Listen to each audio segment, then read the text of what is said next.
২৬ জানুয়ারি ছাদখোলা বাসের ট্রফি নিয়ে পুরো রাজশাহী শহর ঘুরবে Rajshahi Warriors team. Shakib Al Hasan available থাকলে এবং নির্বাচকরা চাইলে দলে নেওয়ার সুযোগ আছে। দেশের বাইরে থেকেও বাংলাদেশের হয়ে খেলার সুযোগ থাকছে সাকিবের।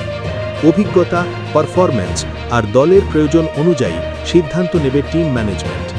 বাংলাদেশ ক্রিকেটে সাকিব অধ্যায় এখনও শেষ হয়নি।